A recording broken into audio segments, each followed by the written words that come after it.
2023년 5월 4일 오늘 새벽 말씀은 사무엘하 14장 1절부터 11절의 말씀입니다.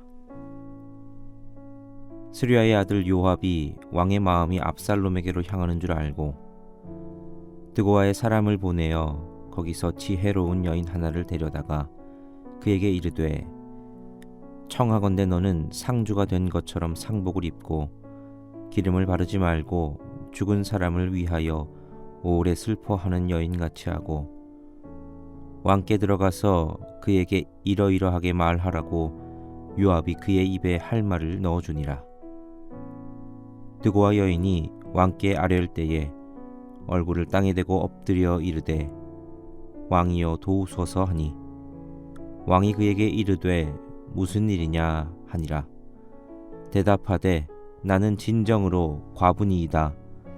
남편은 죽고 이 여종에게 아들 둘이 있더니 그들이 들에서 싸우나 그들을 말리는 사람이 아무도 없으므로 한 아이가 다른 아이를 쳐 죽인지라.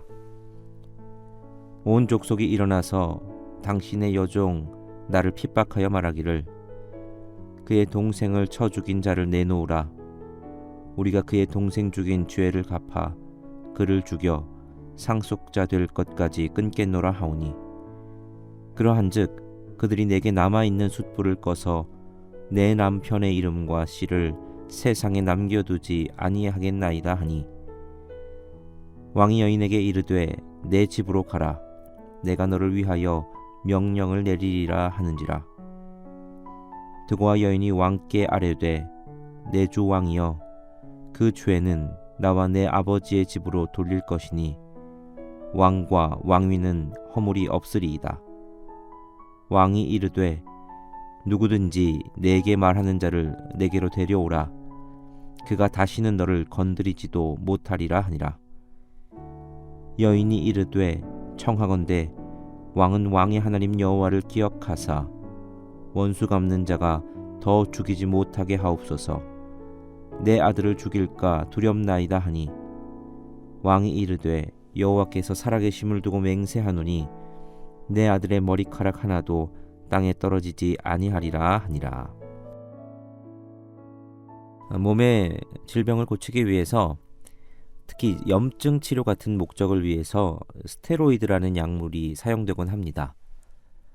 이 스테로이드라는 것도 종류가 다양하다고 하죠. 여러 가지 목적에 따라서 다르게 쓰일 수 있다고 하는데 적정하게 잘 써서 이 치료를 하게 되면 효과를 볼 수 있습니다.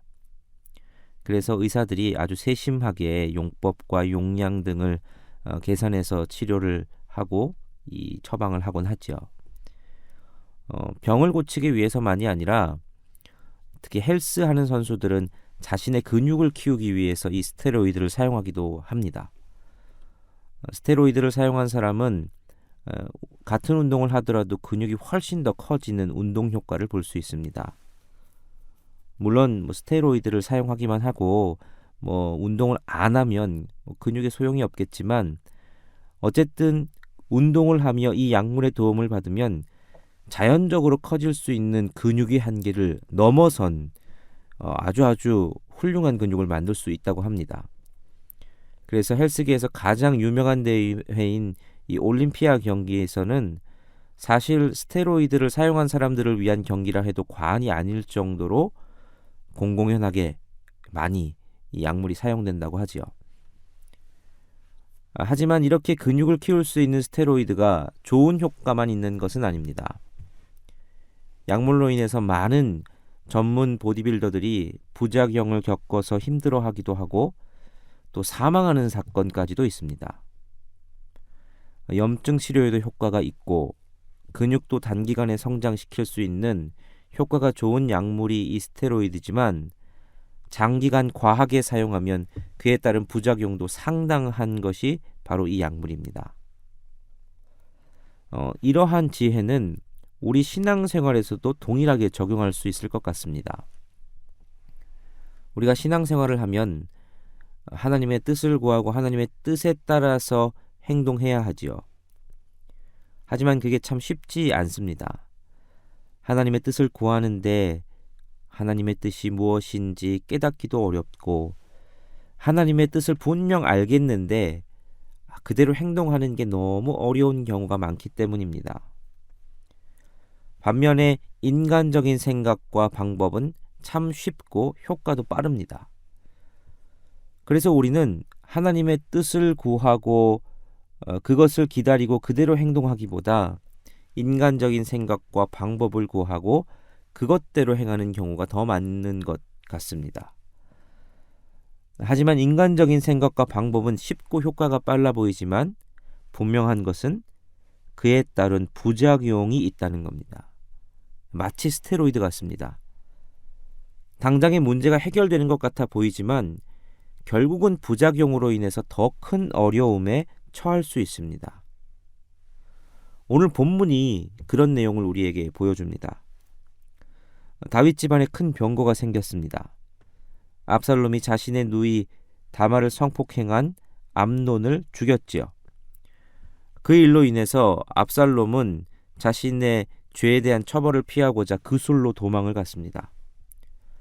사실 이 일의 시초는 다말을 성폭행한 암논에 대한 처분을 제대로 하지 못한 다윗 때문이지요. 어쨌든 이렇게 얽혀서 어디서부터 풀어야 할지 모르는 엄청난 일이 벌어졌습니다. 그렇게 시간이 지나자 사랑하는 아들 암논과 압살롬을 모두 잃어버린 상황이 됐지요. 이제 죽어버린 아들 암논에 대한 마음은 그래도 어느 정도 정리가 되는 것 같았습니다. 그런데 살아있는 아들 압살롬에 대한 마음이 다윗 안에서는 이게 정리가 되지 않고 더해져만 갔습니다. 그런 다윗의 마음이 아마도 티가 났던 것 같습니다. 1절을 보니까 그 마음을 다윗의 군대 장관 요압이 알아차렸습니다. 요압은 다혈질이고 자기 기분 내키는 대로 하는 사람이기도 했지만 다윗에게는 충성하는 사람이었습니다. 그 속에 어떤 다른 계획이 있었는지도 모르겠지만 요압은 다윗의 마음을 알고 자기 나름대로의 계획을 세웁니다. 자신의 고향인 드고아에 사람을 보내서 여인 하나를 섭외하는데 2절을 보니까 지혜로운 여인 하나를 섭외했다 말합니다. 여기서 지혜롭다는 말의 원어적인 원뜻은 기능이 뛰어나다는 뜻입니다. 즉 이 여인은 연기를 아주 잘하는 여인이었던 거지요. 그런 여인을 하나 섭외해서 지금 다윗을 대상으로 연극을 기획한 겁니다. 그리고 연극의 내용은 이렇습니다. 이 여인은 다윗에게 자신을 과부라고 소개합니다. 그리고 자신에게는 두 아들이 있는데 이 두 아들이 싸우다가 형이 동생을 때려 죽이는 범죄를 범합니다. 그러자 마을 사람들이 여인에게 와서 자기 동생 죽인 아들의 죄를 묻겠다고 내놓으라 하는 상황이 되었다고 호소를 하는 거죠. 졸지의 과부인 이 여인은 자신에게 있는 두 아들마저 이를 위기에 처한 겁니다. 과부란 자신의 생계를 책임져줄 남편이 없는 사람을 말하는 거지요. 그가 의지할 수 있는 건 두 아들밖에 없습니다. 그런데 한 아들은 죽었고 남은 한 아들마저 있는다면 이 모든 것을 다 잃어버리는 겁니다. 이 문제를 다윗에게 들고 나와서 다윗의 도움을 구하는 이 연기를 지금 이 여인이 하는 거지요.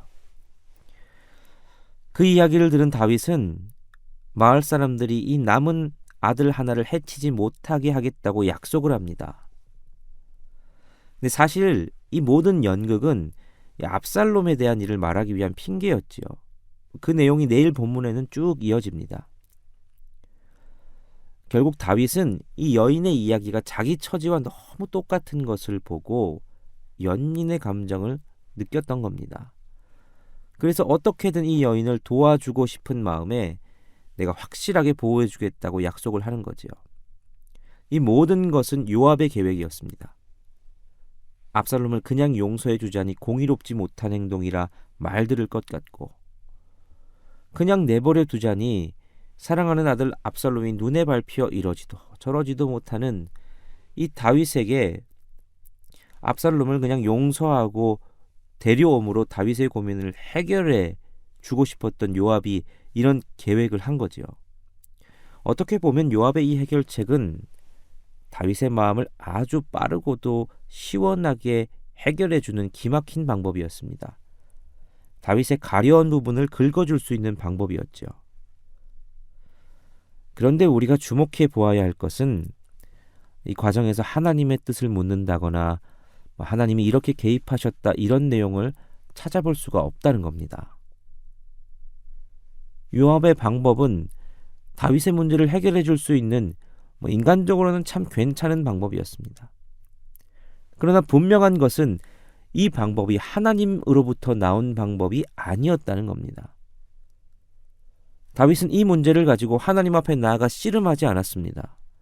요압도 그런 다윗의 문제를 어떻게 도와줄 수 있을지 하나님께 묻지 않았습니다.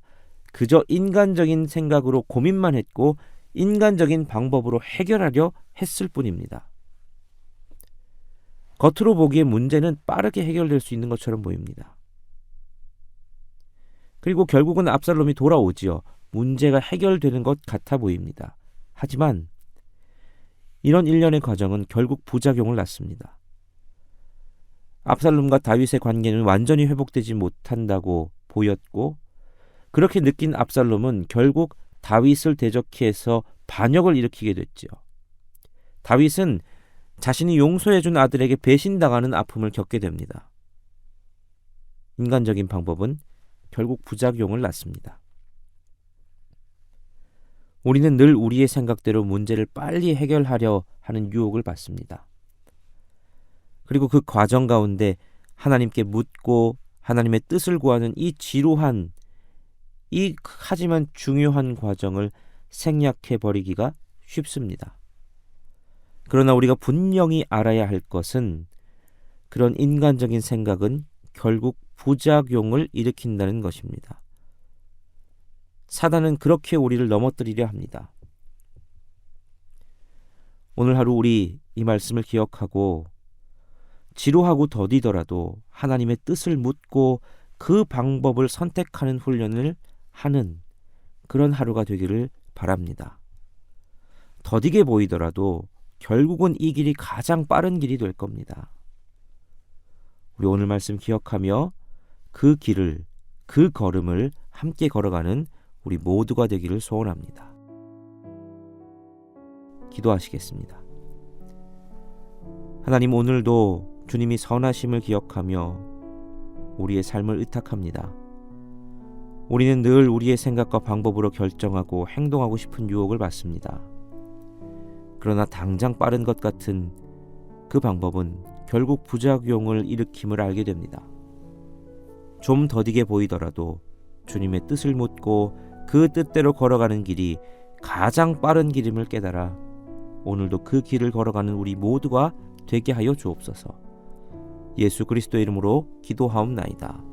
아멘.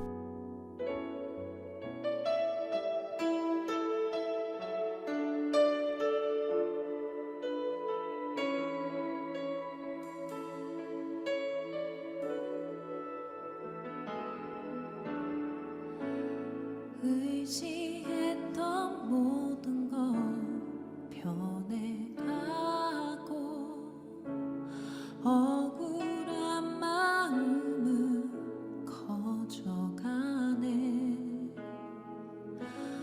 부끄럼 없이 살고 싶은 마음 주님 아시네. 모든 일을 선으로 이겨내고 죄의 유혹을 따르지 않네. 나를 구원하신 영원한 그 사랑 크신 그네 날 붙드시네. 주어진 내 삶이 작게만 보여도 선하신 주 나를